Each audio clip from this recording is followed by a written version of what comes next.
okay, what are you talking about? So we'll see, we'll gauge, we'll explain a little bit, we'll be nice a little bit in the beginning, but very soon my interest is gone because my interest goes to people who are willing to listen to me. And it's common sense, isn't it? It has no bearing, because if somebody is not willing to listen to you, I mean, that's good. I mean, they're great people, I'm sure. They become successful, I'm sure, maybe with something, if not this. But how does it matter to me, right? So the point is that the mindset that you have is if somebody is willing to listen to you, you're willing to prepare them, right? Preparational. The process is preparational. Second, E, the process is educational. You are willing to educate them. You are willing to be a go-giver. Again, make no mistake about this. If you are willing to be go-giver to people who are not willing to listen to you, it only cheapens you. Okay. Nobody wins, and you're not going to win that game. And very soon we understood that in the business long time ago, because Bill Brett taught us that. Somebody is not willing to pay attention or listen to Bill or even Mapla and Raj and Sangeeta. I never saw them indulge in them too much. They're good to them, but not indulge in them too much and worry about it too much. So the process is educational. The third thing is the process is what is called preparational, educational, experiential. There's a E. The third one is E again. Preparational P, E educational, E is experiential. And experiential means you're willing to bring them to the team, show them a bigger team. The more powerful of a team you can show them, the better off it is, right?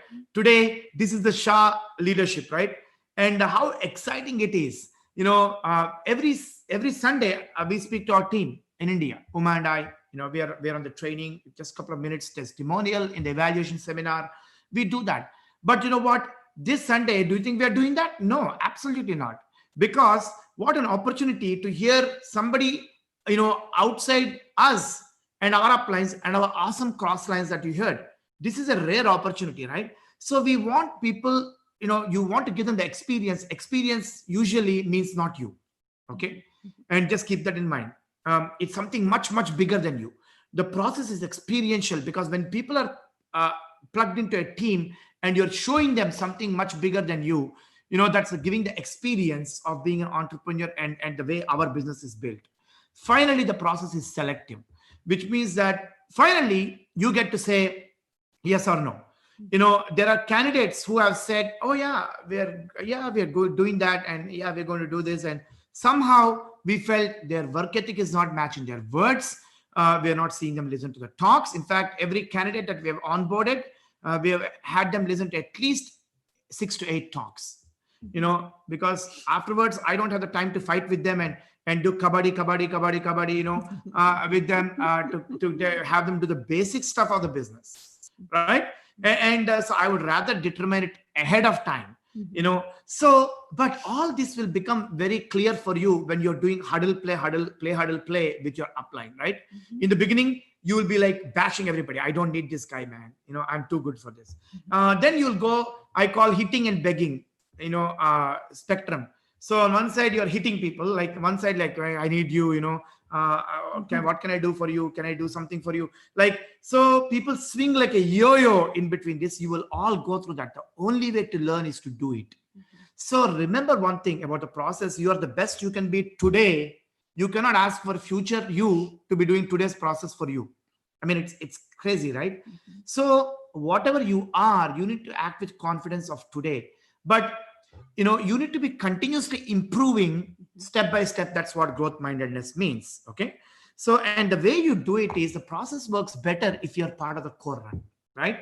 So if you're a core run, once you're onboarded, your core run. Uma, can you talk about our mindset towards core run when somebody is onboarded? Yes, absolutely. And once they get the offer, and I think we want to educate them first. We want to prepare them. We want to get them the mindset. So that's why we put them on a core run. Basically, you're educating yourself. You're listening to talks every day. You're reading books every day. And then of course you're attending the meetings and, and the whatever your upline says, that's called the core run. We want you to see, we pay so much, all along for education, all through our kindergarten to our college to everything. We pay so much of money to get educated, but the real skills will come when you actually can learn even after you're graduated and everything, right? So core run builds your skills up. builds your skills, in the way that it builds your mindset, it builds your skills. So you can, we are not expecting you to become a miracle in the first 30-day core run, but we are wanting to see a 1% better. Am I better today than I was yesterday? It's a 1% difference, 1% change is what we're looking for. If you can, you're not competing with anybody else, you're not comparing yourself to anybody else, you don't need to worry about anybody out there. You just worry about yourself. Am I better today than I was yesterday? And that is what core run does to you.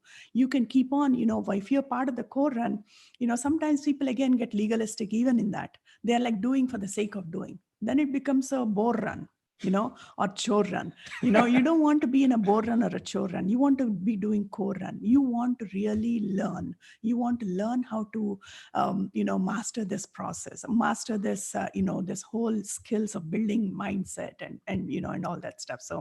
So that's why core run is very, very important. However, you might be a big leader today, you might be a silver, you might be a platinum. It's still important for you to learn and grow and change. You got to have that growth mindset. So only when you can learn and grow and change is when you will have a team following you. So absolutely. And I love what you said about the core run and versus chore run and bore run. Sometimes people are like, I'm bored, man. I know, I can understand. So it's like going to the motions lifelessly, right? It's not that. It's a Brit music. Raj and Sangeeta made a talk called the Brit music long time ago. That's one of the most turning point talks for me, along with Bill Brett's talks. And ever since we were changed and we knew it.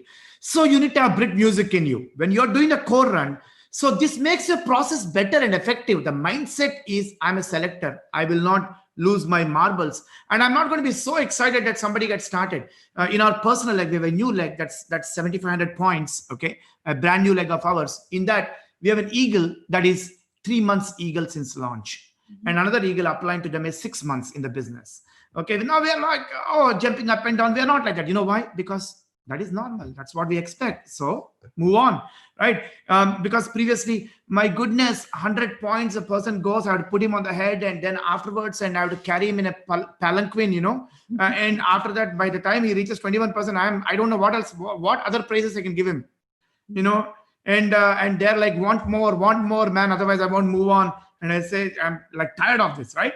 So guys, when you're doing the process, when you're doing the core run, you're not looking for those accolades. You're not looking for that claps all the time, the balloon, the clap. In fact, you are going to, hit it. Sometimes you're going to hit your face in the mud, and you're going to get up, right? So I want to show you something. The process mindset is that of, of a long-term thinking. The process mindset is that of not compromising, is having the conviction and belief.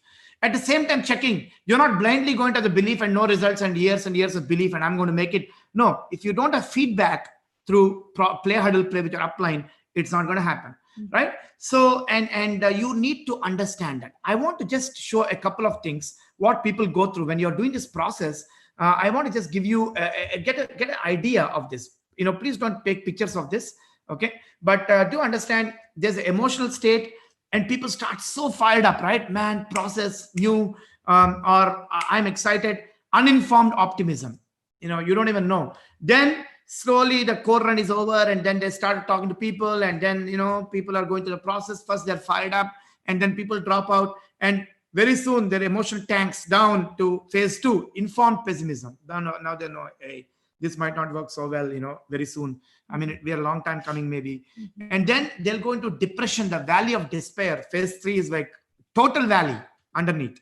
Okay. And this is like where there's no hope, no ray of light, it's like medically, the closest it comes to is like depression, clinical depression, right? So there's a process depression too. The hurricane depression you have in hurricane and cyclone, but this also there's a process depression.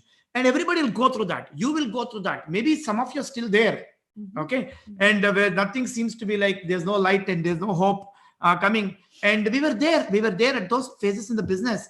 And finally, slowly, if you push through success, and you have to push through, play, huddle, play, hitting it, and you'll have some launches, you're doing this stuff, and you're going to come to informed pessimism. You are just now neutral, not informed optimism. Informed optimism. And you're not like cooking or anything, But finally, you're going to come to success and fulfillment if you persevere and you don't get excited about the 2 launches, 3 launches. I went eagle, I went have 9 legs. You're not too much fired up. I mean, you're excited about it. Okay, don't get me wrong. Count your Amway PV check. That's enough. As long as the PV check is good, that's enough. You don't need any claps. That's what the mindset is. And then you come to success and fulfillment. If you notice, the final stage is better than the uninformed optimism, little higher, but you have to go through this. Okay. Now, other thing I want to tell you and show you is this, my favorite. When you start the process, when you start anything, this is your plan. You're like cruising, you're going to the rainbow. Okay. Everything is awesome. Look at the field. All you have to just you pedal the cycle and that's it. You're done. And then you hit the reality, man. Top, you fall down into that first pit, okay? And 2 teeth come out, mud on your face, mud in your mouth, blood on your face, and you're wiping and saying, what is this? Blood. Then you finally reach, there's a bomb, I think, there, okay? And it's about to explode. So you run, and then there's a river. You take the rope, and the rope, and then there's a boat, and you jump right on the boat, okay? And then you paddle with your hands because there's no paddle. And you reach the other side, and you're clawing and climbing up. The bomb exploded there, okay? Meanwhile. And then you come here, and there's a hurdle. And this, hurdles, you jump the hurdles, right? You participate in hurdles, right? In India. So relay and hurdles, and you jump and hurdles, and you fall down, and there's rain coming. You're about to get washed out. Your little umbrella you take out, upline provides that, okay, a little bit sometimes. And then you climb the ladder, and you're off there, okay? That's it. And you're successful. Okay. So little different from the plans you made, right? Okay. So expect that when you go to the process mindset, expect a little bit of glitches and some hitch in that. Okay. And now, last thing I'll tell you is we're out of time. I think we have 3 minutes left. Last thing I want to tell you is in the process, there is something called a buyer-seller dynamic. Okay. If somebody is a salesperson and you're saying, please join, please get involved, please do this, and all that stuff, you are a seller, and the guy is like, I don't know, man, go away, come tomorrow. Okay. That steel vessels guy comes, right? In India used to come long time ago when we were young, and that's it. My father's clothes, my clothes, all are gone. Okay. For steel vessels. Okay. And the steel vessels, that thing, and it's like that guy is like buying, he'll bargain for you, he'll take any clothes. Okay. Afterwards he'll take anything. Okay. And he'll give you that small spoon or something and go. So that guy is a seller, you are the buyer, you are like bargaining, and people are also like that. Will I be able to do everything? Should I do only this much? But if you're a coach and you say you're a good coach, you're not going to go to people's home and get them in the auto rickshaw and get them to your field and let them practice. You will wait for who turns up, who is listening to you. Only one person is running. So you're a buyer when you're a coach. You're a seller when you're selling something. Become a buyer. Okay. If you become, posture is fake posture is a seller trying to act like a buyer. It won't work. Everybody knows except you maybe. Okay. So genuinely build yourself from inside out. Process about building yourself.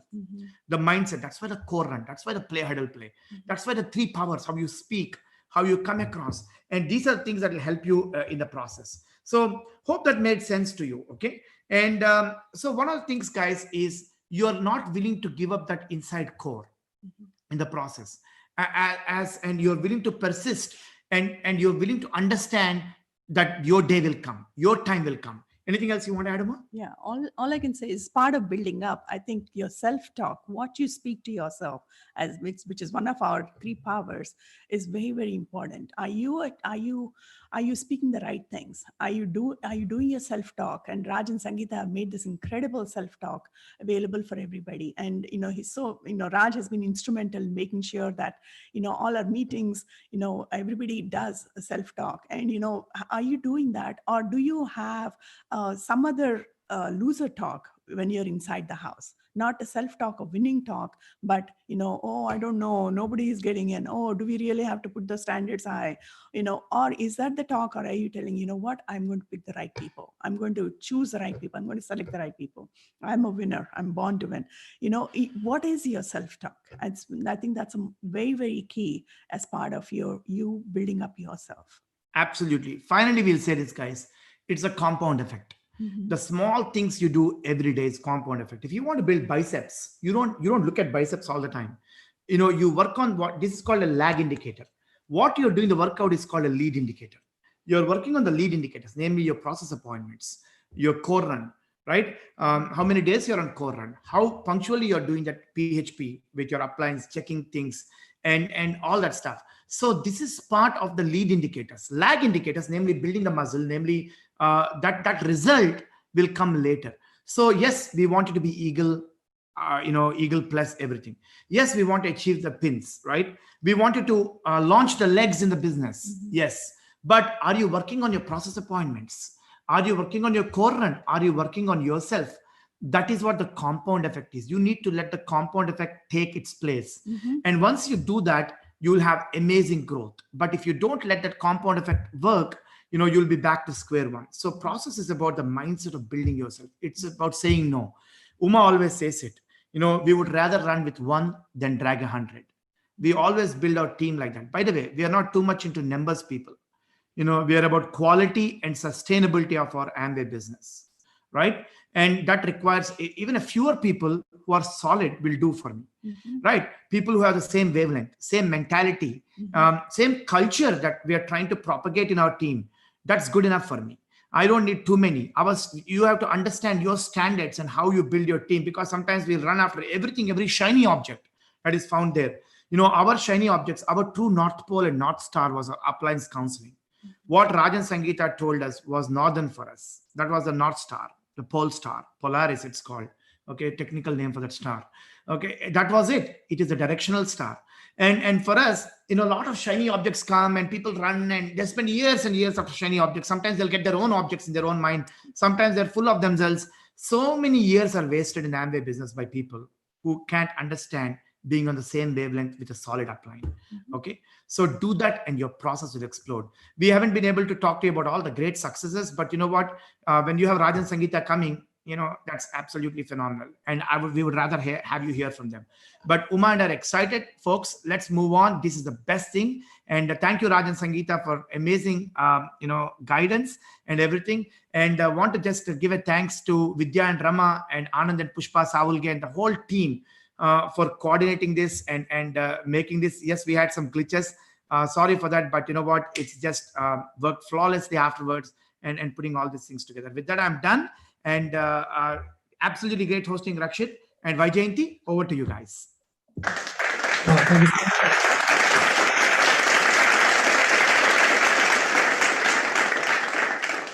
EDC Chakanuma Kakani, thank you so much.